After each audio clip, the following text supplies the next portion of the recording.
महाकाल के दर्शन के बाद मैंने भी यही सोचा था कि उज्जैन में और क्या क्या देखना चाहिए।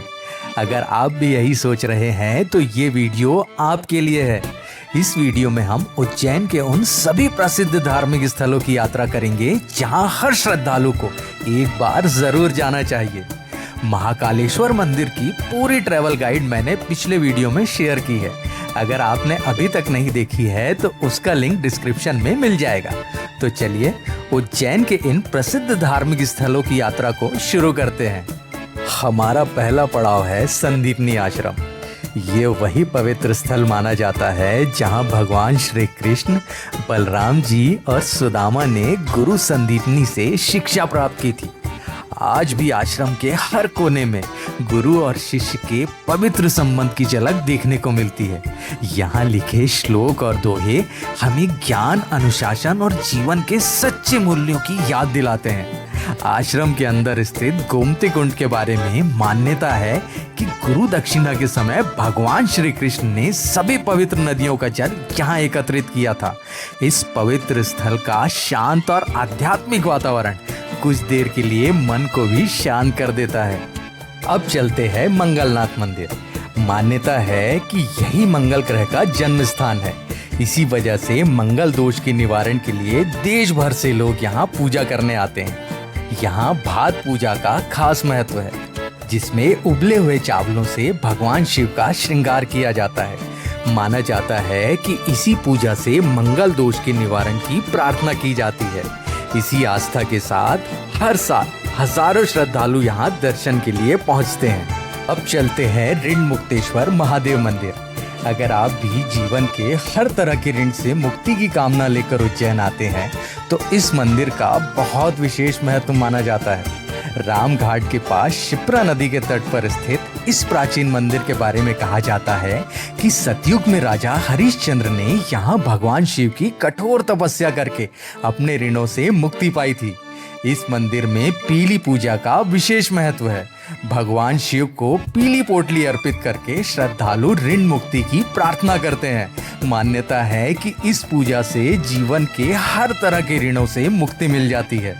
इसी आस्था के साथ आज भी देश के कोने कोने से श्रद्धालु यहाँ दर्शन के लिए पहुँचते हैं। अब चलते हैं गढ़कालिका माता मंदिर। मान्यता है कि ये एक शक्तिपीठ है जहाँ माता सती का ऊपरी होंठ गिरा था। ये मंदिर महाकवि कालिदास से जुड़े होने की वजह से भी काफी प्रसिद्ध है। कहा जाता है कि माँ गढ़कालिका की कृपा से ही कालिदास को ज्ञान की प्राप्ति हुई थी।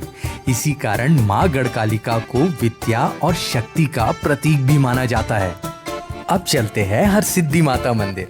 महाकालेश्वर के दर्शन के बाद ज्यादातर श्रद्धालु माता हरसिद्धि के दर्शन के लिए भी आते हैं।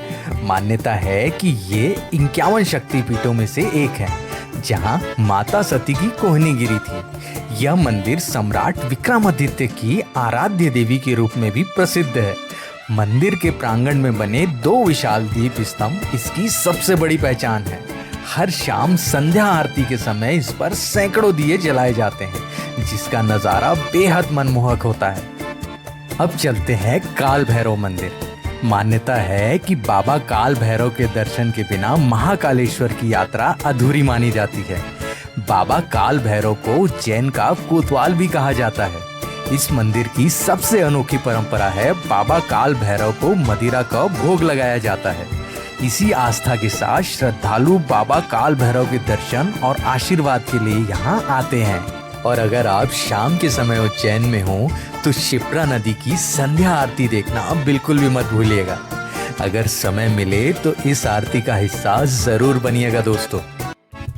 महाकाल लोक और महाकाल कॉरिडोर में भी कुछ समय जरूर बिताइए। रात के समय यहाँ की रोशनी और पूरा माहौल देखने लायक होता है। अगर आप एक ही दिन में सभी मंदिरों के दर्शन करना चाहते हैं तो लगभग 1000 रुपए में ऑटो बुक कर सकते हैं। मैंने जिस ऑटो वाले के साथ यात्रा की थी उनका नाम और मोबाइल नंबर डिस्क्रिप्शन में दे रहा हूँ। उम्मीद करता हूँ कि उज्जैन की ये ट्रैवल गाइड आपके काम आएगी। अगर इस वीडियो से आपको थोड़ी भी मदद मिली हो तो वीडियो को लाइक जरूर करिएगा। अपने दोस्तों और परिवार के साथ शेयर जरूर करिएगा और चैनल को सब्सक्राइब करना मत भूलिएगा दोस्तों। और हाँ, अगर उज्जैन यात्रा से आपके जुड़े कोई भी सवाल हो तो नीचे कमेंट जरूर कीजिएगा, मैं हर कमेंट का जवाब दूंगा। मिलते हैं अगले सफर में, तब तक के लिए जय श्री महाकाल।